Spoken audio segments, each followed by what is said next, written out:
I'm Mike Costello, and I'm here today with Dr. Iris Freelander, and we'd like to talk to you about being awed with life. It's a wonderful thing to be in awe of life and all things, isn't it, Iris? Well, it's exciting to be in awe of anything because it makes us see how fortunate we are to have that in our life. And also, it helps us to relate to other people in a more lovely way, doesn't it?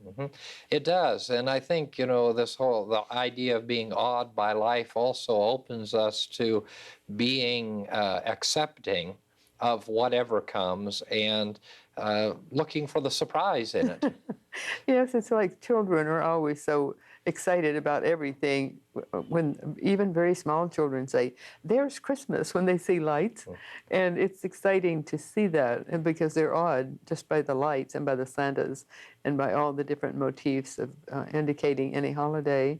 So if we can be more childlike, we actually are more happy because it makes us flow with life more fully instead of when we're awed, when we are excited about any subject. I wonder why people are so often so despondent about life. Well, I think people are despondent because they are lonely. I think that's one of the main ones. They're concerned about their health, or they're concerned about family, they're concerned about something, and then they have some kind of depression. And depression comes in many guises, and it manifests in many ways. But I think that's one way it manifests. And fearful. People are so fearful today, and anyone who watches the news would have to be made of wood if they don't feel all the fear that's being put out by the media, all the various types of media, because we just have to be immune to that and realize, or not watch it on TV. But those people who do watch it, I notice, are more fearful and jumpy. Do you think that's true, or is it my imagination? Well, I think part of it's your imagination. I wouldn't be surprised. Some people, I think our tendency is often to be influenced by our environment. We know that. And we know that from a psychological standpoint and a sociological standpoint and from a spiritual standpoint. And one of the exciting things about the philosophy that we share is this concept and idea of seeing beyond the appearances and not being controlled by the external influences of life. Now, that may sound very glib and much more easily said than done, but as with any practice, and we're talking about a spiritual practice and we're talking about a psychological practice, as one begins to practice the reality of seeing life for what it is, as opposed to seeing and responding to surface experiences, we're able to be awed and we're able to transform our way of thinking about circumstances and thereby change and transform our way of feeling. And I think certainly with the news and the things that are going on in the world, so many people are indeed affected. But then I think they're affected because they believe that certain events that are being portrayed are going to play out in a certain way. And at a church and in my lectures and talks very often, I talk, as you know, about people's subconscious and conscious mind and the play between the subconscious and the conscious mind. And one of the examples that I use over and over again has to do with this issue of the dentist. And that is when people begin to know that they have to go to the dentist or have an appointment to go see the dentist, their thinking moves in a certain direction. And that has to do with their experiences with dentists. It has to do with what they've been told about dentists. It has to do with a whole myriad of information that is a part of their psyche and their subconscious mind. And then that floods the conscious mind when, in fact, in today's environment, of course, there are all kinds of good things that happen when we go to the dentist. One of the good things is that dentists aren't really there to hurt us. They're there to help us. And you spoke a few minutes ago about children, and we know that parents, at least good parenting, is not about hurting or harming our children. It's about doing things that will prevent the hurting and harming of our children by changing the way that children think and behave. And I think a lot of us need to be reminded of that when we read the newspaper, or even on a personal level, when someone says something that's very cutting or hurtful, or any number of things that comes back to the issues of simply negative thinking and our expectation of the negative. Because once, what we know is that if we expect the negative, and if we expect a negative experience, then chances are we're going to experience it. And that becomes a self-fulfilling reality. And that happens, of course, in the world as well. And so when we look at the news, there are many, many things in the news that could have very positive outcomes, but we see them and read them and say, oh my, this is going to happen. And then immediately we begin to think along those lines. And instead, what we're talking about today is being awed, being and in anticipation and wonder. And I think that's a great word, the wonder of life and the wonder of the experience, and stop asking why these things happen. And of course, I think certain things happen in our lives and we need to ask why, but we need to step out of the whys, and instead of arguing with life or bargaining with life, we need to be open and receptive to the great good that can come to us. And that's fundamental to our faith and our philosophy and our teaching. Yes, and that we're always going to have change, and if we accept change, it can be a happy event in our life. But if we don't, then it's a negative. And we go through life on a perception, so it's according to our perception of what's really happening of any incident. And one person will have one perception, another. It will something that would floor one person might give another hope and joy, because they perceive that it would be a wholly different thing. So when we keep our bodies healthy and our minds clear and have some time for prayer and meditation, then we're more apt to have the perception of a positive nature, aren't we? Absolutely. And I think going back to world conditions, as we read the newspaper or watch the television, and we're of course able to see things in real time, we're able to see them when they're really happening. And that's a wonderful thing, because when we think about it, in the olden times, whatever that was in the past, Not very long ago. information was coming that wasn't very fresh. And now we have the ability to see what's going on in the world and to respond appropriately to it. And I think that's true in our personal lives as well. Yes, it is. And again, if we have a different perception than the other person in our personal lives, then we get into trouble. I was thinking as I was driving here today, the people who live alone have a wholly different life than people who don't live alone. And there's good and bad, or negative and positive in both. Most people who live alone like it, or they probably wouldn't be living alone. But some don't have the choice, and they don't like it, and they're really lonely.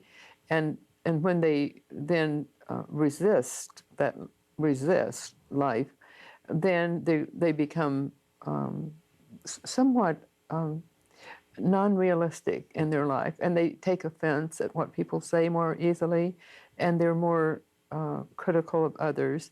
And then others who live alone just flow with life, and they just feel, well, I'm lucky that I don't have anyone to tell me what to do, and I can do as I please. And if they want to spend all their time in prayer and meditation, they can. If they want to be on the go all the time, they can. But it's according to our life pattern as to how well we adjust to whatever those changes are, whether it's living alone or not living alone, or being with groups or not. And if we are, again, I think if we have a healthy body, then it's more easy for us to adjust to the problems and exigencies of life. Don't you think that's true? Oh, absolutely. And I think for those who don't have healthy bodies, to have a healthy attitude in the face of an unhealthy physical impediment of some kind can create a wonderful awe of life. And a couple of things that as you were speaking, that you just touched on that were just tremendous, I think, is that so often, whether we're alone or we're with family or loved ones or in a large circle of friends, a lot of us detach from life, and rather than being engaged in life. And I think to be in awe of life and to be in the flow, and that was a word that you used, the flow of life, we need to be attached we need to be a part of life, but we don't need to be attached to the idea of the ultimate outcome of this experience. And instead, we can be part of the flow, which is a wonderful and magnificent, exciting event. Really, not knowing is better. I'd rather not know than to know. And those things that I do know really have to do with my response as well, from a dynamic of mind. And to go with the flow of life and to be a part of life and to be vibrantly alive in all circumstances and situations, that creates an awe and creates an anticipation and an expectation of good, as opposed to a detachment. And I think so often we do see people who are detached from life. And so as they detach from life, they then become observers. And they begin to make observations that may or may not be accurate, but they are detached. And once that detachment begins to happen, then some very difficult things can happen in mind and in body and in spirit. But then the other side of that is that even detachment can create a positive experience, as long as it's not a pure psychological detachment. Yes, I was just thinking while you were speaking that some people need to detach from circumstances. So I think to detach from a circumstance and detach from life itself are wholly different. And I was just talking with some of the young lady this week in counseling, and she had been told to unplug from a problem. And she said, well, you always call it detaching. And I thought, yes, it's the same thing. But actually, it's not the same thing to detach from life as to detach from a problem. And the problem might be, and very often when we're counseling people, it's because they have interpersonal relationships, isn't it, as a rule? And so it's because they can't get along with another person, regardless of whose fault it is or what the circumstance is. So they need to detach from that problem, but not from life itself. It's like you don't hate the person when someone does something, a terrible thing in society. You don't hate the person, you hate the person, the acts that they do, that they put forth. And so that's the same with detaching. And so that's a big subject. That's a big point, isn't it? Detaching. Very big. And, an analogy that is used often is this issue, and I think I've done a talk more than once in terms of the fact that we're like appliances on the kitchen sink, and we're plugged in all the time, and we need to be plugged into life. But whether we turn on or turn off the power, that's up to us. And sometimes we need to turn the power off, but don't unplug ourselves. So. That's a fantastic analogy, and we need to. We need to unplug sometimes. We need to detach sometimes. But not from life itself, and not from the person, not from the circumstances, not from the cause, not from whatever the point is, but to detach. And that's to become unemotional, isn't it? It is, and not to detach from our divine source, and the source of our great and wonderful good. And so we don't want to unplug. We want to use that switch and keep ourselves plugged into life in awe and expectation. But from time to time, we need to turn the switch on and turn it off, and we need to be able to turn that on and off to our benefit. And we need to know when. Yeah, and how. Exactly. In what way? And try not to make so much noise as a blender might do. We'd like to pause at this point in the program and offer you an opportunity to receive some literature so that you can continue to study the ideas and concepts we're sharing with you.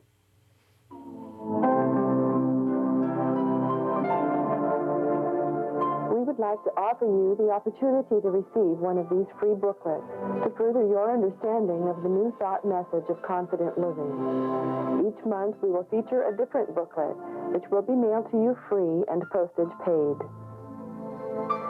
Simply address your request to Confident Living at P.O. Box 7726, Long Beach, California, 90807.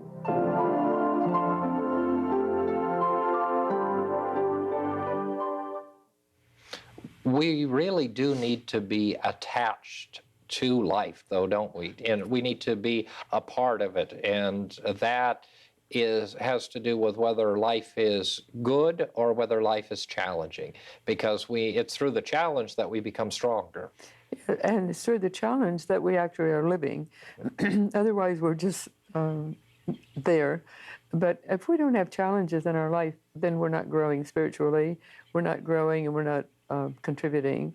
And so it's how we meet those challenges that make the difference.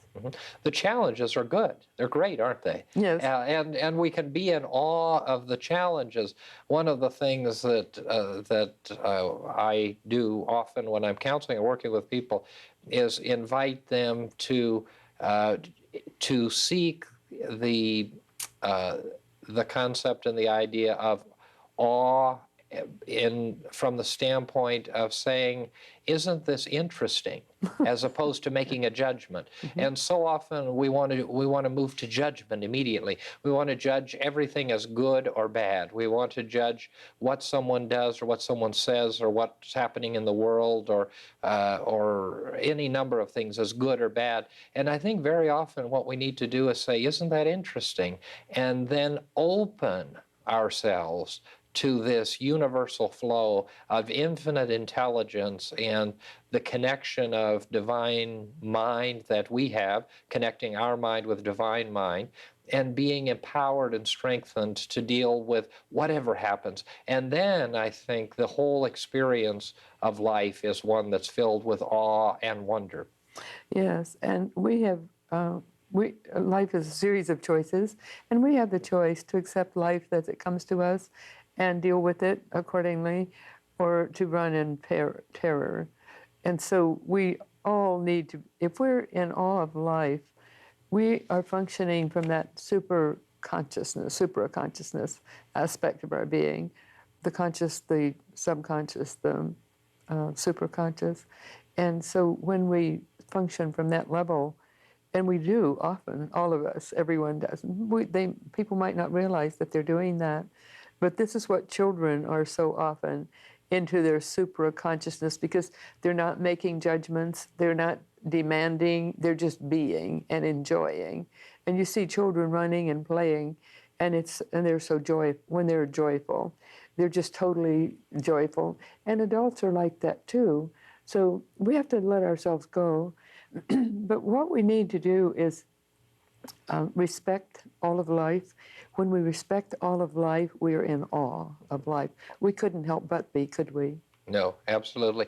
And sometimes the difficulty comes when we have to let other people, especially those who are in our circle of friends and loved ones, experience what they need to experience. Yes. And that's difficult. That's hard. That is difficult. And very difficult. And it's difficult for parents. It's difficult for people who are in relationships. It's difficult in the workplace. It's difficult in our circle of intimates and friends and acquaintances. But there are a number of things that people are going to meet, and we need to allow them to meet them and not try to protect them and not try to group. Exactly. We need to let them experience it, but we need to let them know that we're present with them to help. And that, of course, when we talk about people who are faced with terminal illnesses, great financial disaster, death, those kinds of things that are monumental issues of life, the greatest gift that we can give and the greatest expression of awe is to simply be present with people. And sometimes that means we need to keep our mouths closed and our opinions to ourselves and allow them to grow and go through the experience, because it is going through the experience that the growth takes place. Now, there are things that we can do to help, but we can't help the world in every aspect. And one of the terms that just strikes a chord with me right now is that so many of us want to be these glorious guardians of good. You know, we think that we need to step into every situation. We need to correct every wrong. We need to tell everyone what they need to do to get their lives right. And we need to help everyone. And of course, that's not possible, nor is it practical. And it is a a process of understanding and being willing to allow life to unfold and flow for others with the same freedom that we allow our own lives to flow. Yes, because we don't know what karma people are working through. We don't know what it is they need to learn, and we all learn from all circumstances of life. And at various phases of our life, we have various experiences, and we relate to those experiences in a different way in the various decades or parts of our life. So, as you said, we need to honor other people by allowing them to do that, because else how would they learn? Mm-hmm. I remember reading years and years ago in the Reader's Digest a little notation that said, let your children bump up against you. Let them, like, what they were really saying is, let your children argue with you. Let them fight with you. Let them express themselves negatively with you. Because if they don't do that at home and learn how to adjust their thinking, then how can they ever do it in public places? And that's true. And a lot of people think it's so terrible when children, they talk back to them and so forth, and that whatever. But that's not that's not a good way to be. The best way to be is let the children express themselves, but by our example, stay calm, but hear them out. Our example is tremendously important, and that Totally. is for people to observe in us. And of course, part of our philosophy and part of our faith tradition is not about trying to change people into or to convert people to our way of thinking, but instead to share information and to share truth and lessons and information in a dynamic and wonderful way so that they are able to see what they need to see in us. And of course, another whole issue is we're all reflections of each other. We can do a whole program on that sometime. But we need to really be willing to allow that to happen, and to trust the fact that in the awe of life, all things are unfolding as they should and as they need to. Yes, and again, children are a good example of that, because if you tell a child, if you challenge a child, and I have not seen any child react any differently than if you challenge that child and scold them and tell them, no, you can't do that, then they like dig their heels in. But if you laugh and say, let's go do such and such, something else, then they go do something else, and they don't mind being taken away from what it is they were doing. But if we could remember to do that all our lives with people of all ages in a similar way, then it would be a happier and more peaceful life. And that comes back to a very big part of what we teach, and that is the issue of the freedom of choice that we have, and the issues of free will. And of course, that has spiritual implications and psychological implications. And we need to understand that we are all agents with free will. And we have as the principle of free will demonstrates and is lived out, we must embrace that concept of free will for ourselves, and we must ensure it for others. And in many cases, that means we need to not get in the way. But we get in the way, don't we? We get in our own way. And I was thinking we need to honor ourselves in that way. And if we make a mistake, then say, well, we could have done it differently. But in retrospect, very often when we think something is a mistake and we did it wrong, we see, well, actually that was a very good thing. And I think our guardian angels and those on the inner planes of being who work with us are very often guiding us. They never go against our free will, because that's against the laws of God, not our laws, God's laws. And so if they then if they just guide us and we're teachable and follow, then we're helped in that way. But not any would ever go against our free will. And then, so we can use that as an example of how we deal with others here. And I think you do a remarkably good job of that, of not telling people no, and just letting people be themselves and learn from their own experiences. And thank you. That's really an important aspect of the teaching that we share with people, is to allow people to experience what they need to experience, and to allow them the same freedom of choice and of life that we would want to have, and to be in wonder of it all, to know that it all is working together just as it should.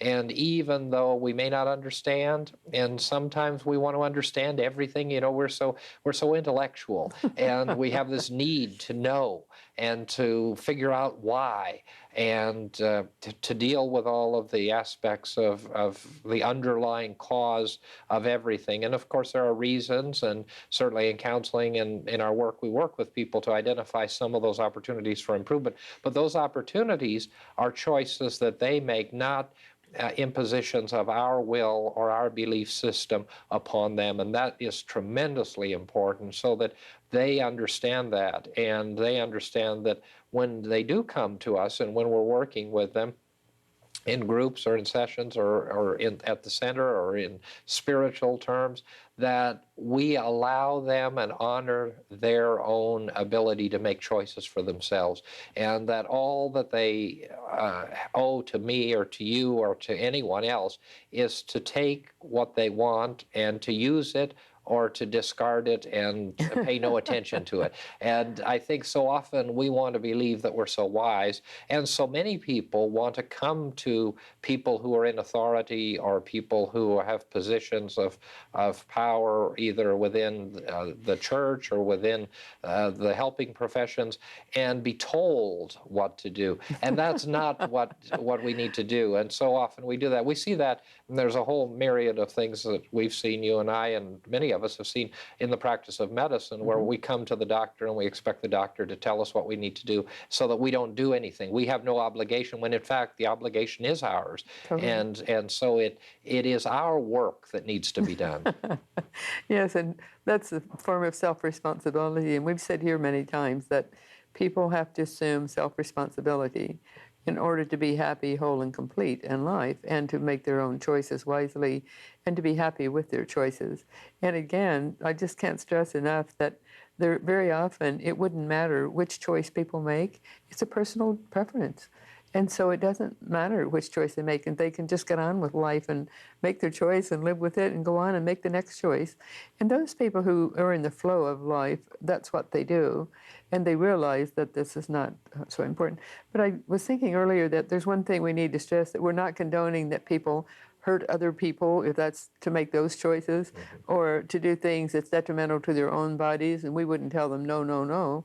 But we would show them their options and show them the wisdom of making different choices. Absolutely. And time has gotten away, and that's a good place to stop. So we give you a little bit of negativity as we close the program, in terms of the fact that we do have to share with others the realities of not harming one another, being respectful of others, and encouraging everyone to be in awe and wonder. And so we hope that the information that we've shared with you has been useful, and we look forward to seeing you next time.